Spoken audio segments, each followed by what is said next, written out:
Good afternoon. Hello, welcome, and welcome to our printTHINK webinar series.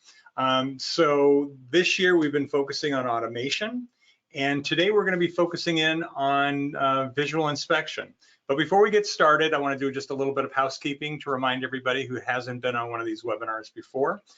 This webinar is being recorded and will be shared on the TLMI website probably within the next 24 hours, if not sooner. So just go ahead and log into the TLMI website. You'll be able to see the recording, and you'll be able to share it with other members in your organization as you want to see this on more than one occasion. Also want to let you know that you're free to ask any questions that you have. So in the control panel, which hopefully is probably on the right side of your screen, so if I'm pointing on the screen, it'll be over here for all of you when I'm pointing that out. You'll see a control panel, and in that you'll see a little drop-down window that says questions. Please feel free to ask your questions there, and at the end of the webinar, we will go ahead and respond to everybody's questions and hopefully get everybody taken care of. If there's a question for whatever reason we don't get to, John will be getting a list of those questions, and he'll be able to get those responded to after the webinar. So I want to make sure that everybody knows that we're not going to be intentionally ignoring anybody. So at this point, again, our topic is visual inspection systems, which really is becoming a really important part of a lot of organizations' work. And John is going to talk to us today. John Cusack is with Baldwin Vision Systems, and he is going to be discussing and explaining some of the challenging aspects associated with this. So at this point, I want to turn it over to John. John, welcome to our panel today. So I'll let you take it from here. Yeah, thank you very much, Keith. Great introduction. Hi, everybody. As Keith said, I'm John Cusack with Baldwin Vision Systems, and I'm going to talk today about vision inspection products and how they can influence Pressroom automation. Okay. So just a quick outline here. I'm basically going to give a quick intro to who Baldwin Vision Systems are, and then I've got the presentation kind of broken up into 3 segments, and at the end of each segment, I'll do a short little poll, get you to kind of answer a few questions, make it a little bit more interactive. The first segment is going to be around the prepress. Okay, so how do we leverage things like PDF files to help set up our inspection and quality tools or proofing products. Then once we've got through the whole setup, automation, and proofing step, then we're going to talk a bit about automated inspection. Okay, so obviously there's many different ways we can inspect our products that are being printed. We can do some sample manual inspection. We can do some viewing of the printed process while it's happening, but also we've got this technology that I'm here to talk about, which is 100% inspection, which is essentially a vision product that is able to have eyes on the entire print run and report any issues in real time when they occur. And then the final segment will be on the defect management, right? So we'll learn a little bit here in a while. One of the things that is an issue when you have an automated inspection system is it will find some issues for you, and you need to be able to deal with those issues. So the defect management system is actually going to be that tool to help you understand what issues you really need to address and remove from your workflow, and to be able to actually automate the locating of those issues so that you can efficiently remove them from your workflow. Okay.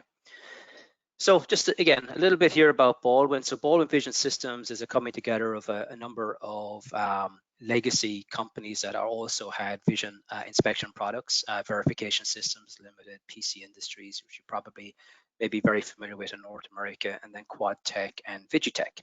So we're providing technology solutions for the print industry, obviously, and we've got a combined experience of over 70 years for print and related materials inspection. All right. So why are we here today? We're here really, I guess, to learn a little bit about inspection, but it's really about automation, what automation can do for your business. So what was it going to do?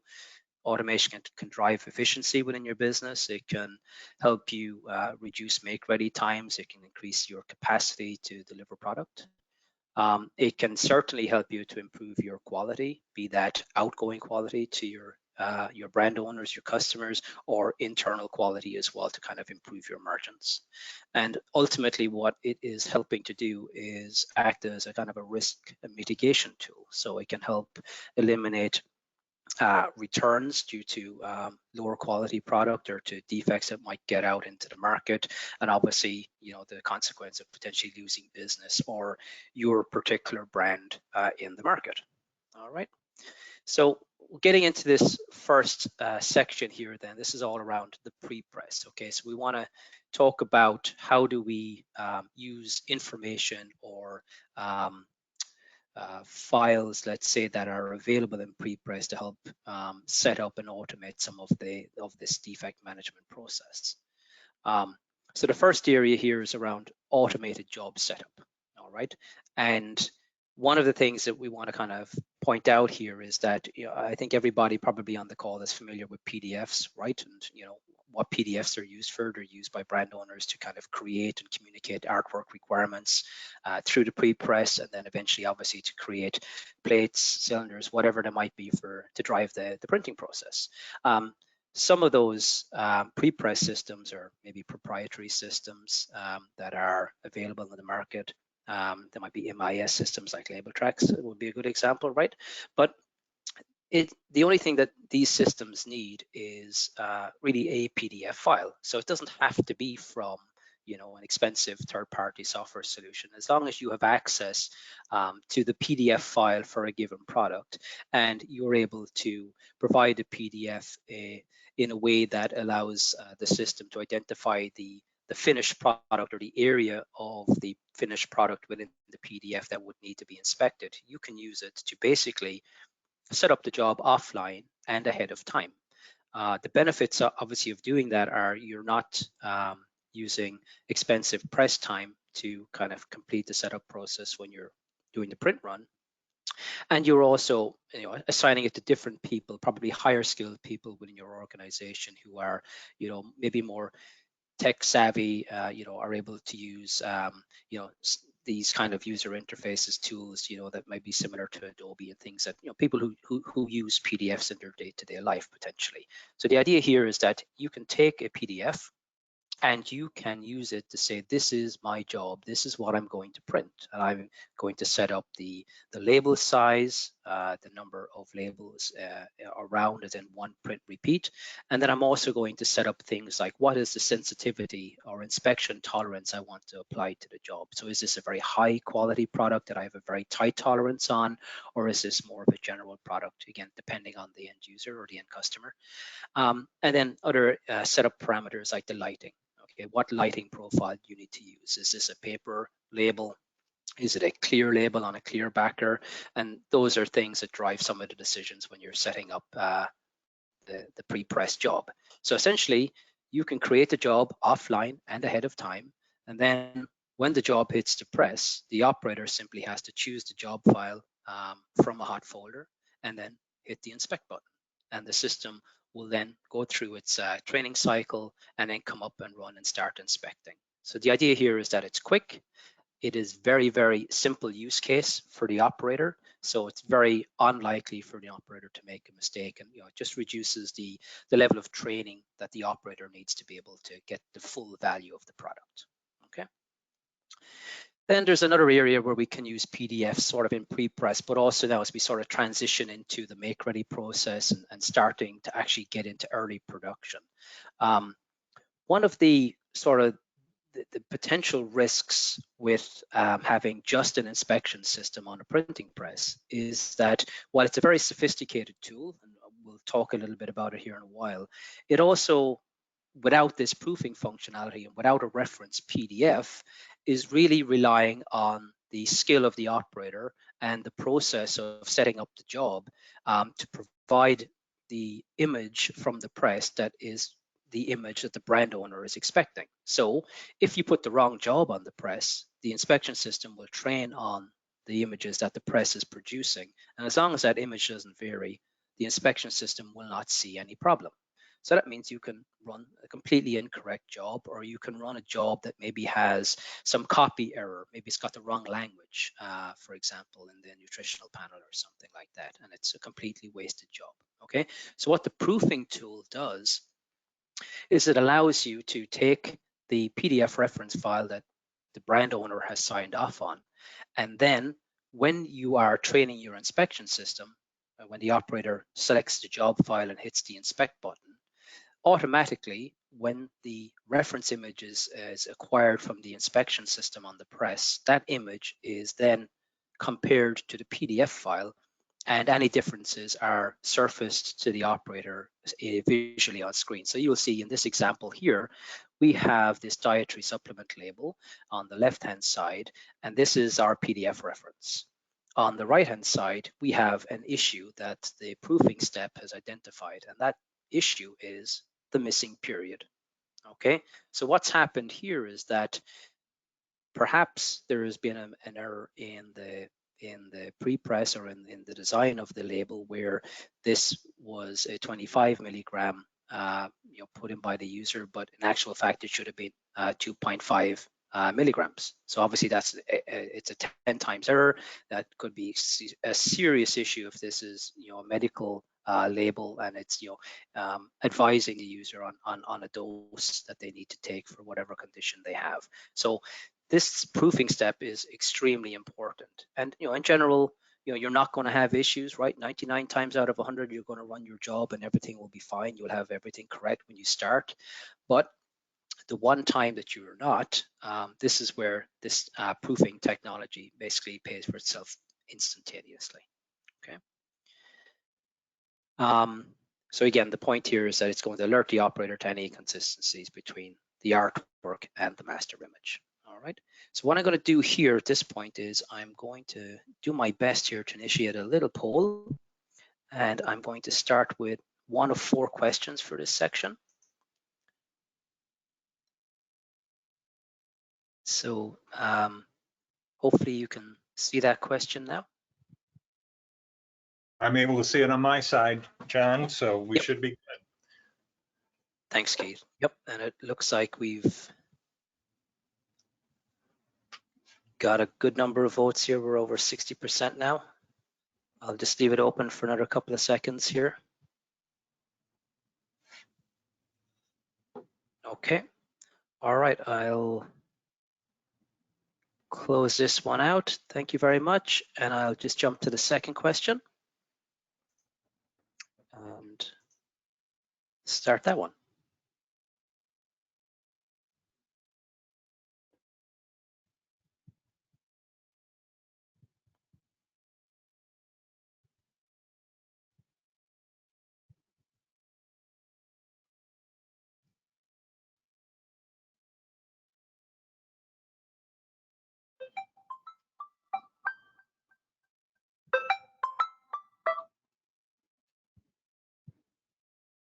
Again, we're getting up to about 60% of the votes here.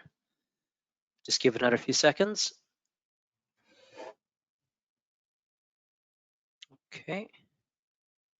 And I will close that one out and get to the third question of 4. And here you go.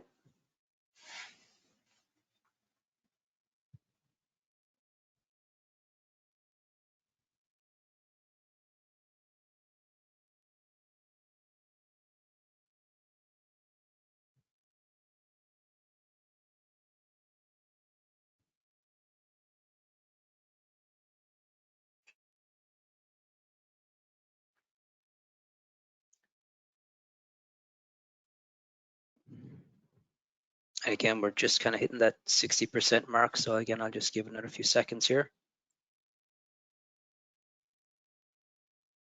Okay. Okay, thank you. And I'll close that out and get to the last question for this section. Coming your way right now.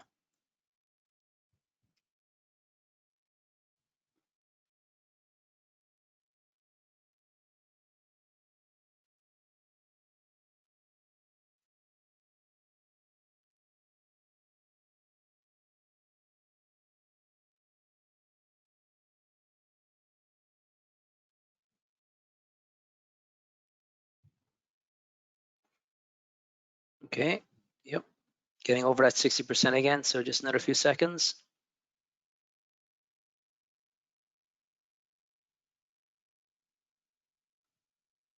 Okay, perfect. Thank you very much.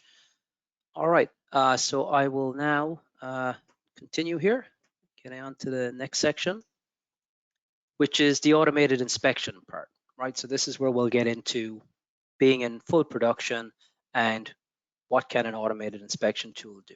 All right, so I guess one of the things that's mentioned most about inspection systems is sort of the intelligence, right? There's a pretty picture, right? You're printing that, and somehow the system is able to, at full production speeds, find very small little defects. Okay, so there's a lot of things happening in the background, and typically we call those inspection algorithms, right? So there's a lot of different algorithms, there's different approaches, there's a lot of people that are obviously offering this type of technology.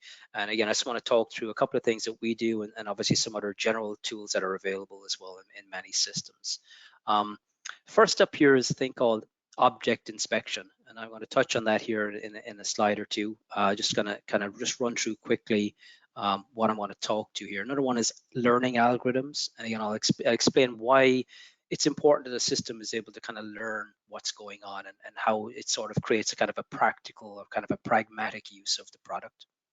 We'll talk about code verification, right? Everybody here probably has a need for verifying either static or variable codes on their product. The variable data verification part of it as well, and then the defect tracking, which is really that third section here as well. So just to kind of jump into the object inspection. So again, in this label example, and it's probably difficult for you to see where I'm pointing, but there's a lot, this is content heavy, right? There's a lot of text in here, there's a lot of information, and really a lot of potential for things to go wrong, right? So you may have, as I said in that example, you may have a missing period. Maybe you're producing the same label in multiple languages, and you obviously everybody isn't fluent in every language. So again, there's opportunity here for an incorrect plate to be mounted, or basically just simple spelling mistakes and things like that, right?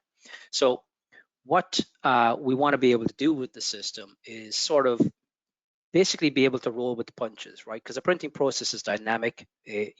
Two images are really, if you really want to dig into it, are never the same, right? There are a lot of variables on a printing press, and they're all, tolerance driven, right? Register is probably the easiest example I can use, and it's probably the most important one that we want to reference here, is that you're printing to a register tolerance. Okay, that might be plus or minus 0.1 of a millimeter, 0.2, whatever that is. There's variability that the system needs to be able to live with and ignore, but then also be able to find defects that are potentially in the same order of magnitude. Again, like that missing period, maybe that's about the same size as what you are allowing the red and the black inks to do, right? These two colors are printed in two different units, and they can be moving away from each other or towards each other easily by the distance or the diameter of the period in this 2.5 milligrams, right? So there's a lot of systems out there will apply a sort of a global tolerance. They'll take this image, and if you have a register tolerance of 0.2 millimeters, it allows everything to move 0.2. And that means you've got all these soft edges, and the systems are not so sensitive to detecting issues in very high frequency, densely populated areas like in these information panels.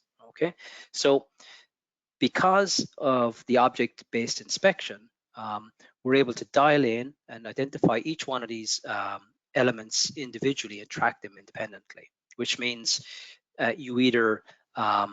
you also avoid the risk of false detections, right? Because sometimes you have this balancing act with inspection systems, which is you're trying to really tighten up the tolerance to find something specific, but you end up detecting something that you don't really care for. So again, my example of you want to be able to detect a missing period, but in order to do that in certain situations, you become oversensitive to register movement, and you start getting nuisance defects for register shifts that you're quite happy to live with because the product is within tolerance. So we want to be immune to the natural variation that the printing process creates. And we also want to limit the amount of false detections that the system generates, because that can become a nuisance for the operator. So basically what the object inspection does is it finds all these little regions of interest. So I'm going to just take one more step here, and it'll be difficult to see it on this main label. So I'm just going to blow it up here on the right-hand side. So again, we've got this information here, lots and lots of characters. And what our system does is it can automatically find every character that's on the label. And it can track every one of those characters independently within a tolerance window, which would be equal to your register tolerance. So it means that even if these text elements move around with respect to the red zone or the blue zone, which are all being printed independently, it doesn't matter. The system doesn't apply any additional tolerance and therefore doesn't dumb itself down to finding issues in these high frequency areas. So it's an extremely important function. So again, the main points here is that it's extremely sensitive to issues in very sensitive areas like content or codes, and it also generates fewer false detections because you're not trying to ride that edge of being oversensitive to things that this system can be immune to. All right. The next area here is learning algorithms. And again, this is something AI and just the ability to kind of use processing power that's available today to kind of just be a bit more sophisticated in the approach to how you manage, the dynamics of the printing process again. So we've kind of developed this functionality where if you have a situation where a defect is occurring and it's something that's just on the threshold of being detected, so sometimes it's being picked up and sometimes it's not, that can become a nuisance, particularly if it's not something that the operator is necessarily concerned about. So in traditional inspection system setups, what you've got to do is you've got to essentially change the sensitivity level. So you might be running at a medium sensitivity, and your next step back is by default is your low sensitivity. And because of this defect that's just a little bit of intermittent and just on the edge of being detected, intermittently, you're having to compromise inspection on the entire product, okay, which obviously is undesirable. So what this functionality allows the user to do is to have the system accept the defect, basically learn the defect. And it's not like masking the defect, as in, again, in certain circumstances, there are people provide tools to be able to mask an area. So if you do have a nuisance area, you just want to ignore it, you can draw a box around it and say don't inspect there. And obviously that takes that nuisance issue away, but it then masks another defect potentially that could occur in that location, or if that defect started to grow and become a more objectionable type of a defect, certainly something that you would want to know about, but you've now masked out that area. So the system can essentially understand what that defect looks like, and when it sees that defect occurring, it will now ignore it. So it can ignore it for the entire run. It can ignore it while maybe you're addressing the issue. Maybe it's just something you got to clean on a blanket or something, and it's just a piece of dirt that has to get removed, and then the problem goes away. And if you can resolve the issue, you can then unlearn the defect, and the system will revert to the original reference as well. And I guess the important thing here is whether you've got to accept something because you just need to live with it for right now, or whether you can fix it in some period of time and revert, we always have that original reference. So if you go back to that proofing step, when you compare that first template image that the inspection system got from the beginning of the print run to the PDF, you still have that reference. You always have that reference. And whether this particular defect is just transient or persistent, you always have the baseline golden template image to refer to, the one that was verified against the brand owner's approved artwork file. Okay. Then we get into things like fixed and variable data, whether it's decoding or grading. Okay, again, many systems offer these types of technologies today. Again, many of them also offer an automated approach to these types of codes. So systems can automatically go out, find the codes where they're present. They can identify what type of code structure or schema they are. They can also then decode the codes and grade the codes, and they can do that all automatically. Again, in the past, if there was a need to provide some additional scrutiny on a code and a label, the operator needed to be able to go and locate that barcode on the artwork for the system and say, this is where the barcode is, this is the type of barcode it is, and this is the value of that code. None of that needs to happen anymore. This is all done automatically. It's essentially foolproof. It's extremely fast. And if it's just fixed code verification, the operator has essentially nothing to do. You're going to get these lovely green boxes whenever the codes are being decoded correctly or being printed correctly, and all is good in the world. Okay.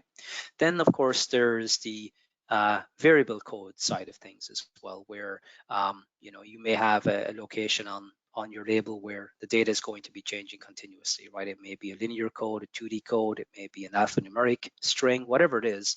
Again, the systems are capable of taking the image from the current label, or if you have a set of labels that you're scanning simultaneously with multiple different codes that are changing, they can all be acquired and compared to a database or a data file that has all of the code strings that are going to be produced for the run, and it can synchronize and then compare and verify that all the codes are being printed against the database of codes that are intended to be printed. These can also provide reports. So if, for example, you have 1,000 codes that you need to print and it's just a sequential list, that's fine. If it's a random list or however you want to do it, it's no problem. But whenever the system finds a code that is either inconsistent or doesn't match the code that is in the code set that has been provided, it will identify that as a defect in real time to the user, so the user understands that an issue has occurred.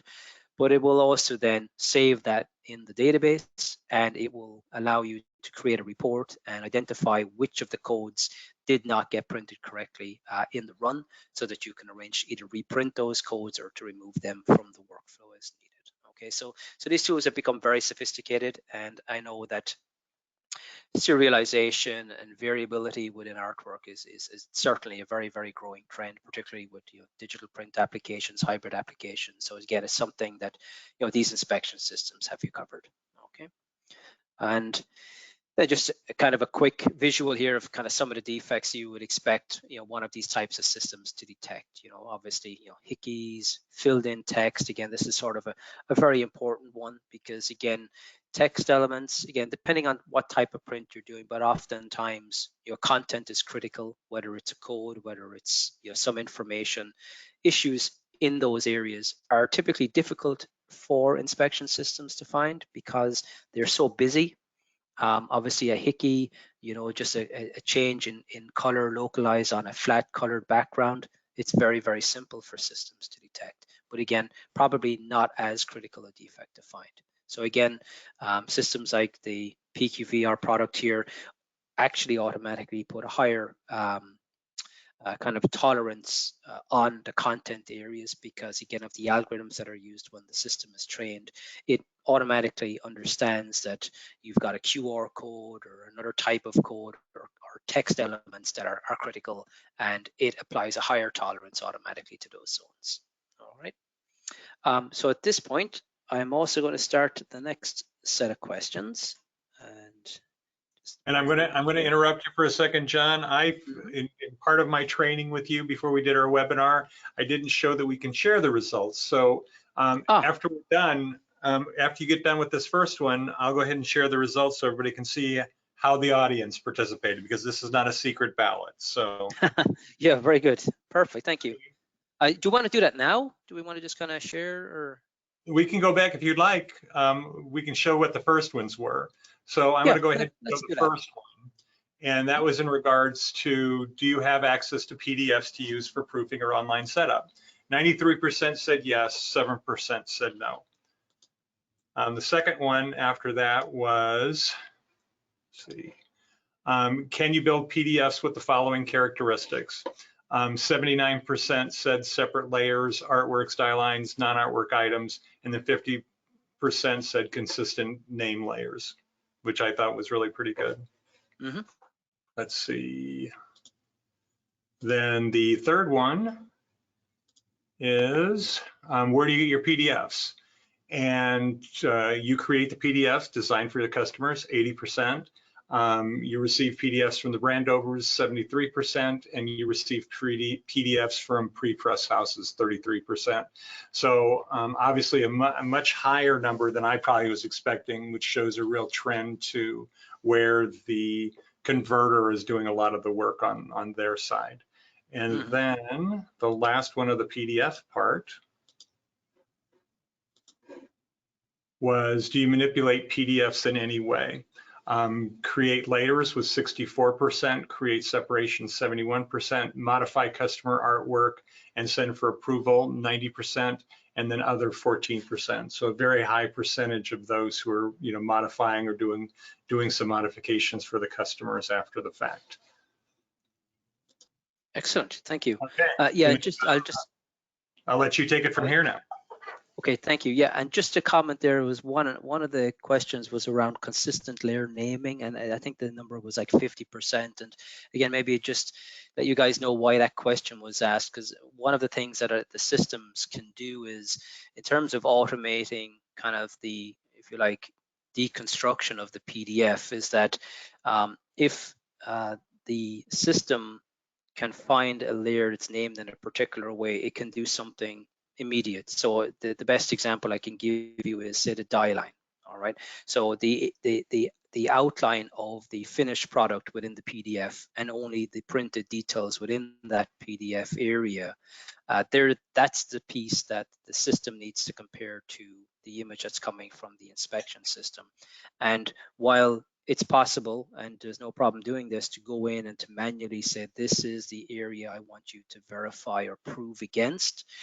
If the PDFs coming into the system have that die line named consistently, and it doesn't have to be just one name, it can be die line, it can be die, it can be product outline, but as long as we know what names to look for in the PDF, we can check for that one name or 5 different names that describe the same thing, and then use that location to do our proofing. So it's a tool to kind of just further automate and streamline the whole kind of proofing process. Okay. All right, I'll start the next poll. So here we go.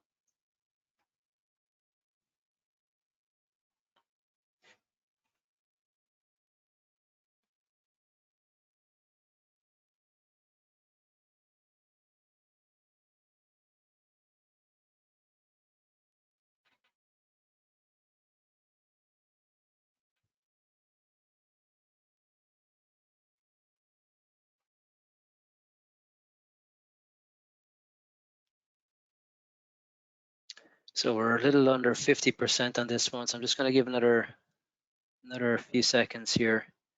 Yeah, you have to read through them all with the numbers. It could take a little bit. Right.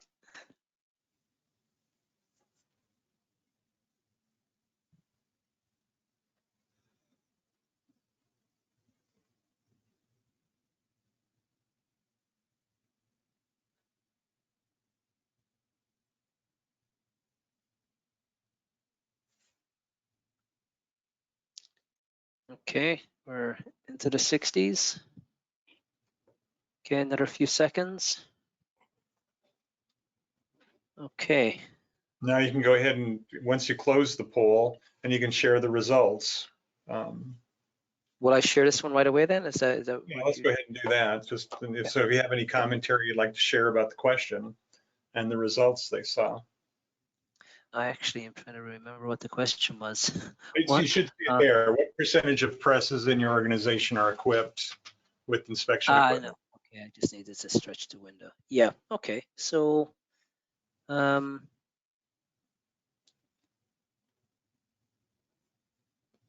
yeah, that's pretty good. Yeah, I mean that's pretty good coverage.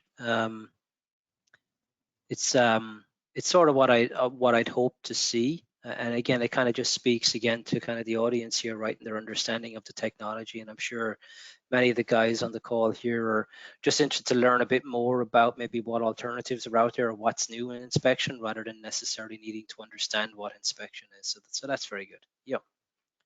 Okay.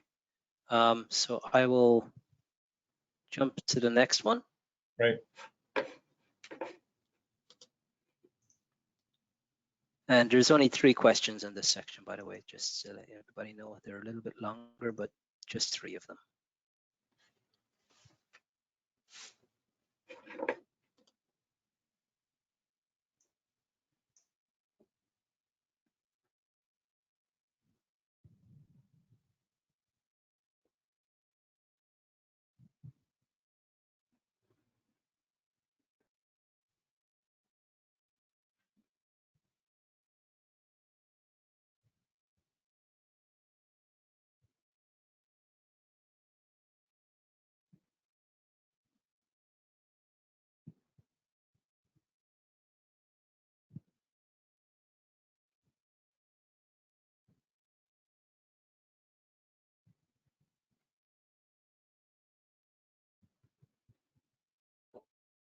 So I'll just give it another few moments here. We're still a little bit lower on the responses on this one, about 50%.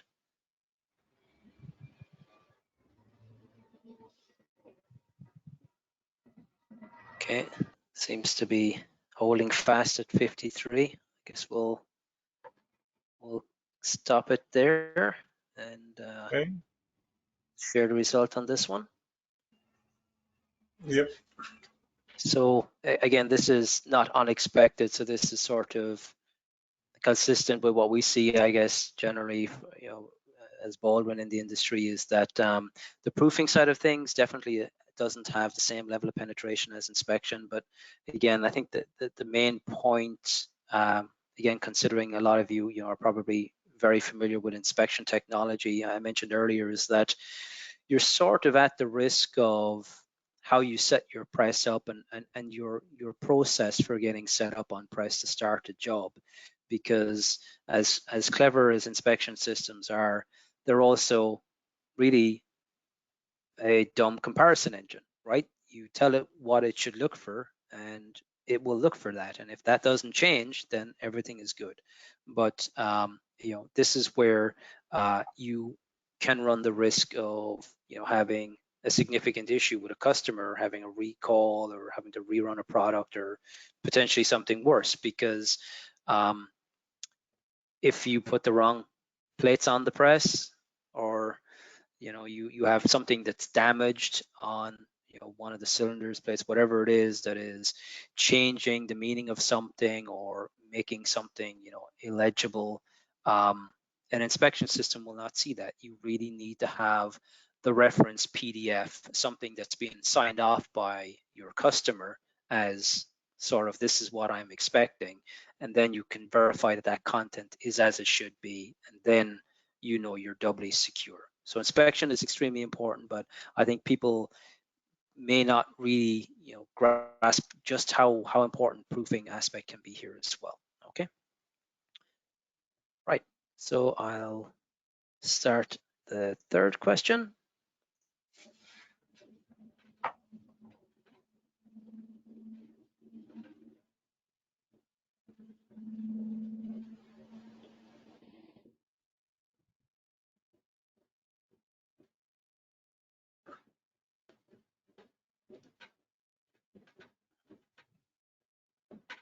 And I'd expect that's a number that's growing over time.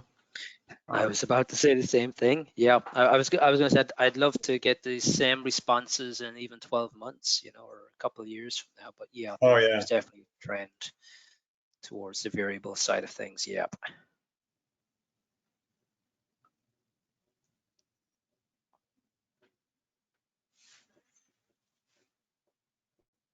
So I'll just give it another few moments here. Okay, I think that should do it. And I'll share it.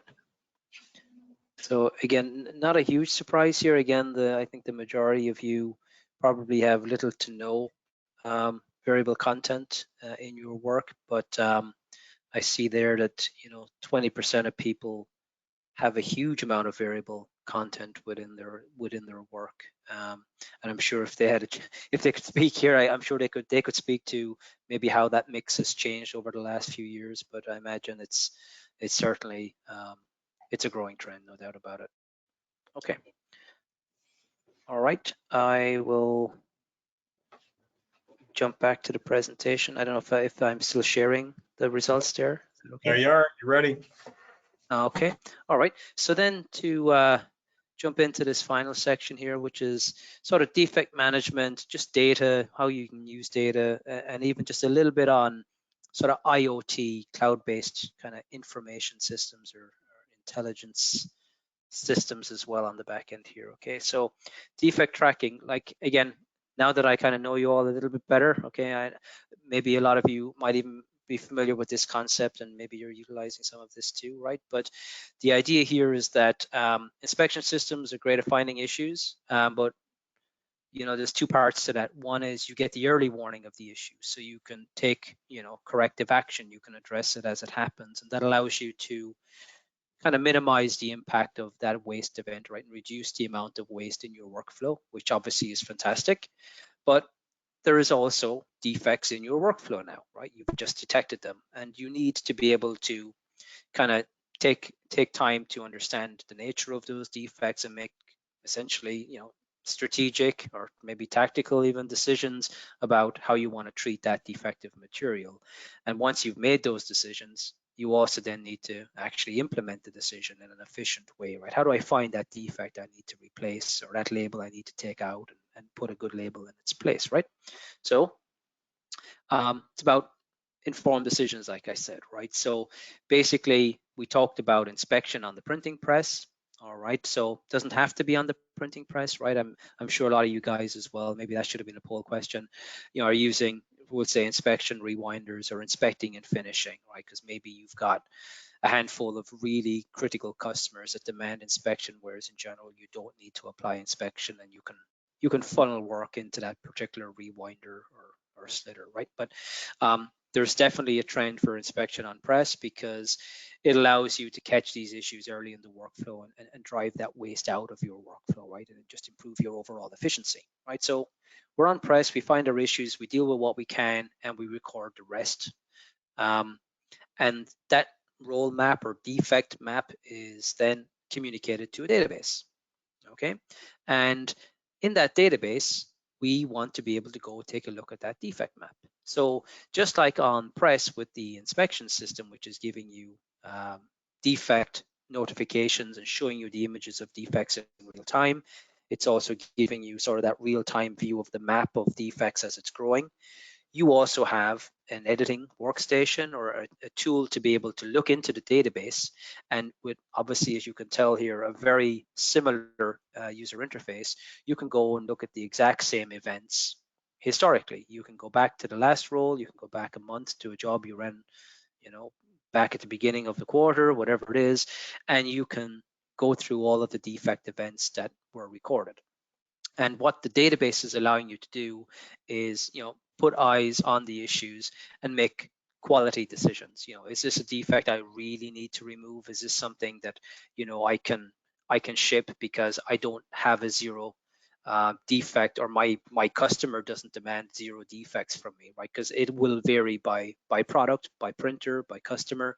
So it's all about trying to create the right outgoing quality level for the given situation, right?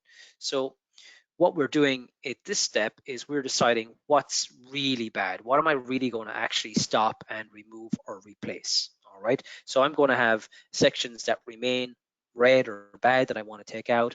And I'll have some sections where, you know, it's okay. I can live with that. It's borderline. I'm dealing with a lot of other issues that were there. I'm getting those out. So the risk here is low or will be acceptable. Okay. And what that ends out with then is our control workstation, which as you'll see is identical to the edit workstation, where again, you have the same defect map, but now you know what has been accepted. All these yellow labels have been accepted. We're not going to stop for them. We're just going to worry about these two larger events that happened in the role. Okay. And again, with these products, one thing that's very nice is that even though you may have made a decision that a defect is going to be acceptable, I can live with it, you still have that information in the database. It's not like, you know, you're removing or wiping that information from the record and it's gone. It's not. It's always present.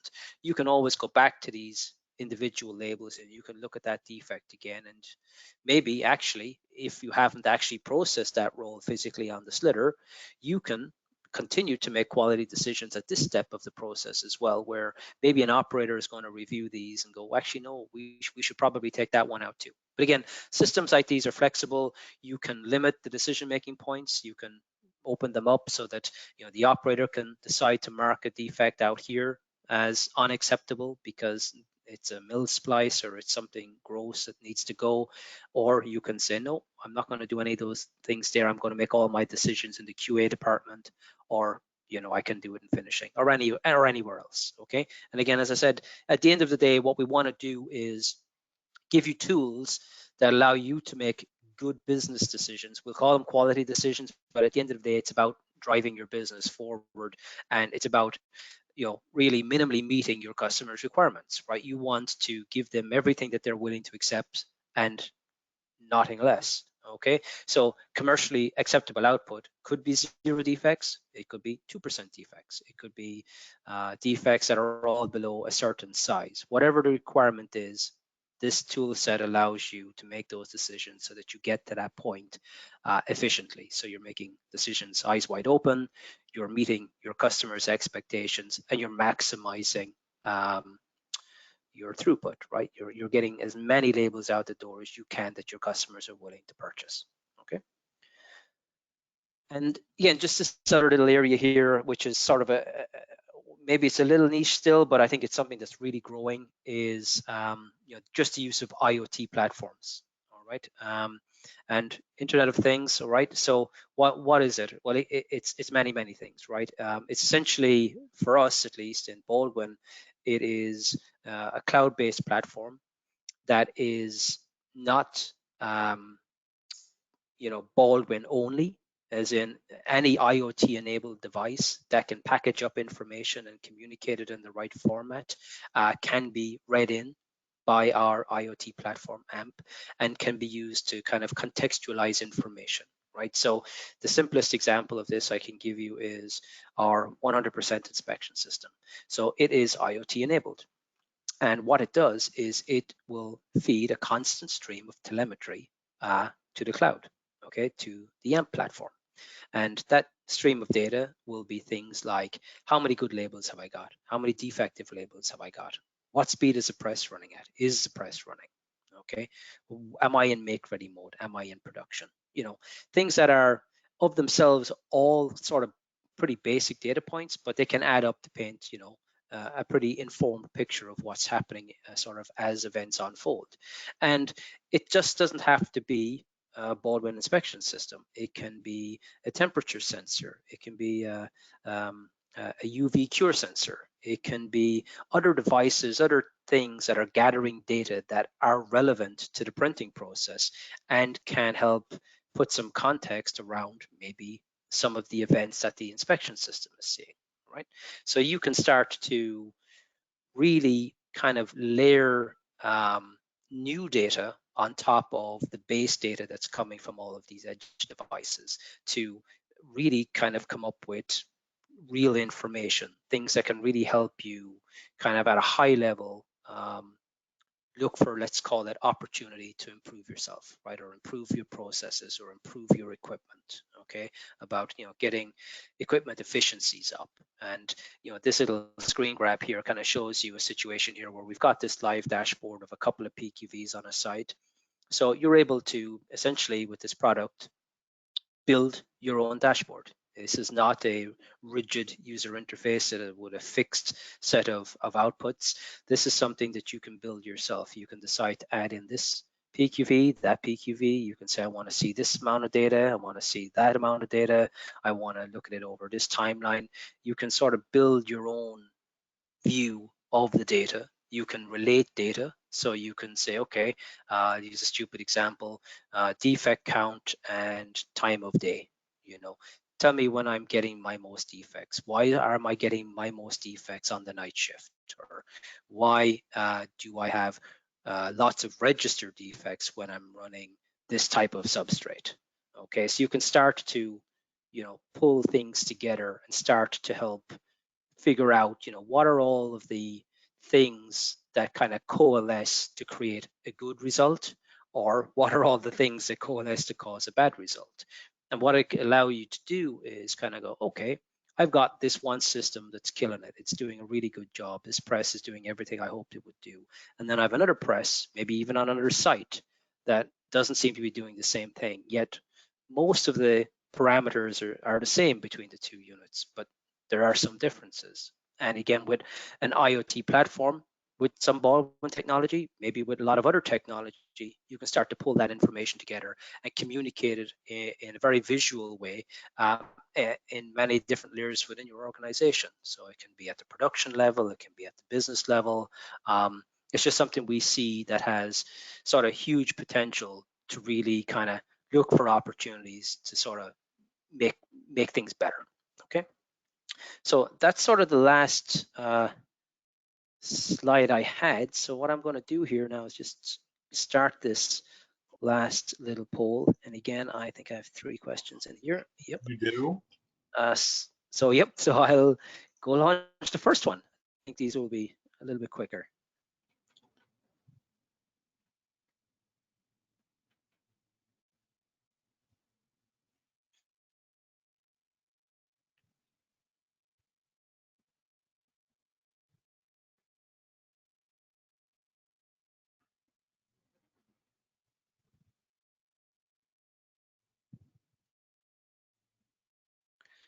Still seeing some answers rolling in, so I'll just give another few moments here. Okay, we seem to have topped out. All right, so I'll share that result. And yeah, actually a pretty high amount of tracking in place. That actually is a little surprising to me. Yeah, I wouldn't have thought it'd be quite that high. So yeah, you guys obviously, you guys know what you're doing. Very good. Yeah, that's useful information there for sure. Okay, we'll jump to the second of 3.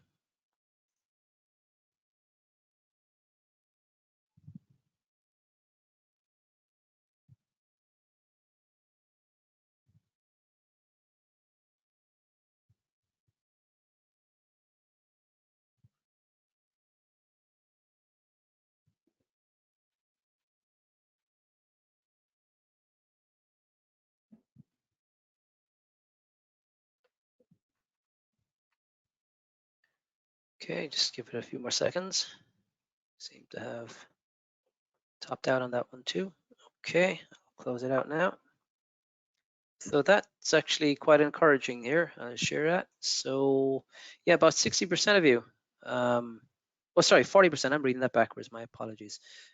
Okay, so 40% are using IoT enabled devices, which actually I think is still a little bit higher than I would have expected. But again, for those of you that are using that type of technology, again, obviously depending on the types of devices and where they're located, you know, maybe none of these aren't necessarily press related, but there are definitely lots of devices out there that can, you know, help build that bigger picture when, you know, combined with defect information to kind of help figure out where there's an opportunity to make things better.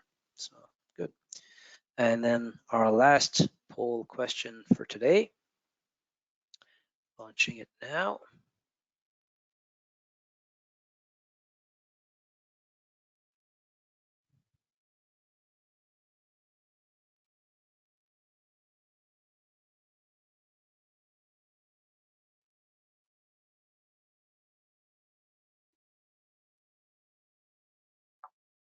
I'll give that just another few moments.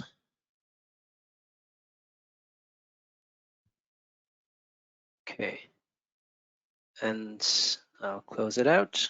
And I think this one is going to be pretty consistent here with the last set of answers we've got there. Obviously, there's people using IoT with a high interest or a moderate interest, and then there's people not using IoT that obviously have a moderate interest here as well. And so it's nice to see that the number is pretty high in terms of interest in the technology. So yeah, perfect. Okay. That sort of closes out my piece of it, I think. I think at this point, Keith, Now we have if some there's questions. questions. So I Okay. do have some questions from the audience. And so if anybody would like to submit additional questions, you can do that in the questions panel. The first one is going back to the PDF. You mentioned the PDF setup doesn't require expensive third-party software. Explain what's needed to really take advantage of that. Okay, yeah, I mean, it's, you know, as a printer, you may not touch PDFs much, or if anything, maybe you simply get plates from somewhere else and you just run the jobs, right? But somewhere, somebody uses PDFs to, you know, create the plates to run the job, or the cylinders, or you know, finalizes the artwork. And again, from some of the poll questions or answers, it seems that, you know, many of you obviously do have direct access to PDFs, and maybe you already use some of those expensive third-party you know, platforms, and that's great. So it'll be very easy for you. But, you know, if you can get access to a PDF of the artwork that is layered in such a way that you can isolate the printed elements only, and even with not necessarily being able to automatically identify the part of the PDF that is actually the printed label, you can basically use those PDFs to do your, you know, your presetting for the job offline, you know, ahead of time, or to use that PDF, you know, with a proofing tool to make sure that, you know, your jobs on press are as the brand owner intended.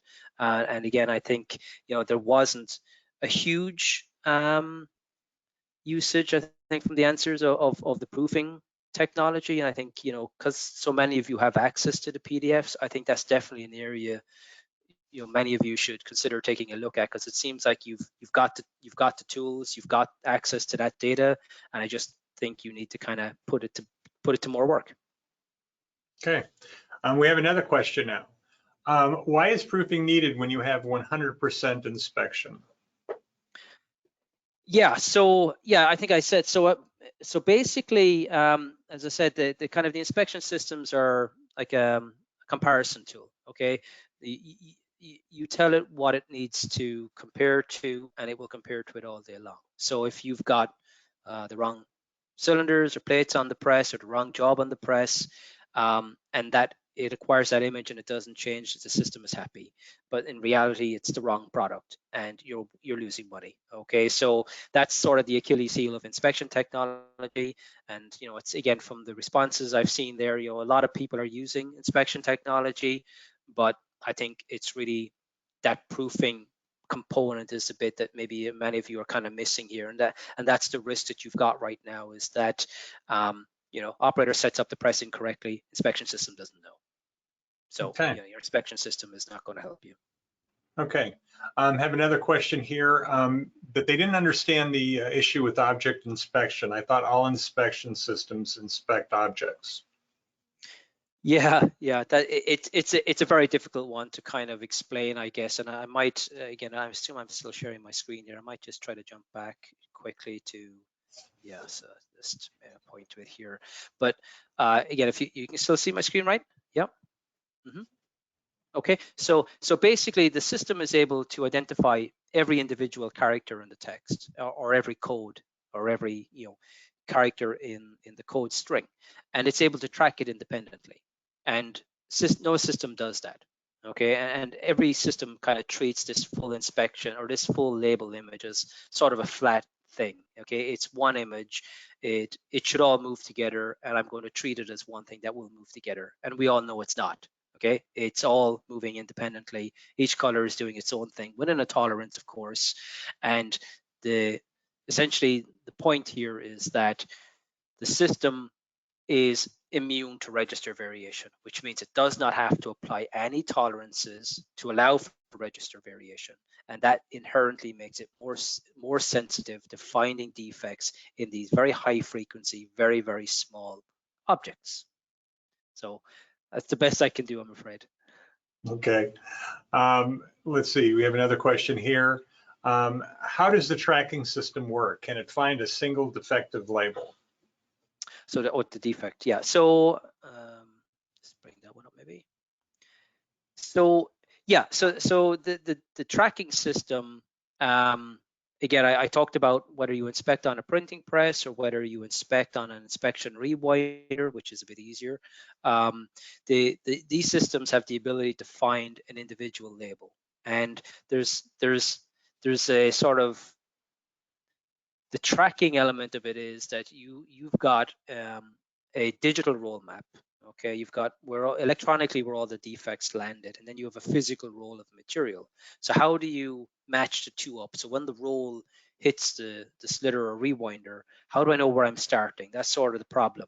Okay, so there's a few little kind of clever tricks that the system can use. One is it can synchronize off of a known object or defect. So when you kind of web up the rewinder, if you can see a defect and you can find it in the map, you can say I am here, and then the system is synchronized, and from there the system uses an encoder and it uses a mark sensor. It's counting all the labels, and then it continues to stay synchronized and for the rest of the run on the rewinder. You can also do something simple like just insert an obvious defect at the near the rewind so that the system detects it on the printing press. So I always use the example of like a big blue label, right? You stick a label in that's kind of just sticking off the edge of the roll, but the system will detect it. And then you can see that clear as day on the roll when it goes to the next process, and you can just jog that blue label up to your 0 point on the machine, and then easily find that defect in the map because it's the only one hanging off the edge of the roll, and then say, boom, synchronize. I'm where I need to be. Right, so that's kind of the easiest way to do it. There are more sophisticated ways. You can use ink-jetted codes, more of a serialized approach as well, where you're kind of putting down like a reference marker every so often, and you can use that to synchronize as well. But however you do it, these systems are capable of finding an individual defect on an individual label, so that if you need to provide 0 defects to your customer, you can find that label and remove it and replace it with a good one. And you can even re-inspect and make sure that the label you've put on is good too as well, depending on how you're set up. Okay. And then it looks like we got one final question here. So again, if anybody has any questions, please don't hesitate to submit them before we end. What kind of speeds can you expect when you're running with barcodes and variable data? So I guess that's also maybe a follow-up for me, is that, does the complexity of the inspection, affect the speed of how you're running things? It can. It really kind of depends on the application field of view. I mean, if I try to pick something fairly generic. So if you like a 14-inch or an 18-inch wide system, and if you're looking for, if we take a typical like a 4K camera, you can probably inspect up to 750 to 1,000 feet per minute. Whether it's got just fixed content or variable content is not the critical thing. If you have a huge amount of content, that sometimes can limit your speed, but in general, these systems are quite capable of living with any production speed that's occurring in the industry today, and to be able to do all of the fixed and variable content verification that the product needs. Okay. Well, at that point, I think that's our final question. John, do you have any final words for our audience today? Other than you've been very quiet and not too rowdy, and you haven't interrupted me. I don't know if that was by choice, but I appreciate your silence. No, I really appreciate the amount of interaction on the polls as well, and there was definitely a high response rate, which is nice to see the engagement. And I definitely can tell from the responses, obviously you guys are a pretty well-informed bunch of people. So, I'm glad to have been able to have the opportunity to speak to you. And obviously, as Keith said, if you have any follow-up questions or you need to reach out or want to talk to me about anything, obviously, I'm here, no problem, reach out. Okay, very good. So as a reminder, the webinar is going to be posted on the TLMI website, so it will be readily available for everybody. So you should be seeing that within the next 24 hours. And at this point, I would like to thank John for the great job he did and the time he spent with me putting this together. I really appreciate how you worked with me on that. And then I'd also like to thank the TLMI team, all the committee members that I work with, and the organization, the TLMI organization itself, and then everyone who is in attendance today. I'd like to thank all of you as well. So for everybody, have a wonderful day. Thank you so much. Thank you.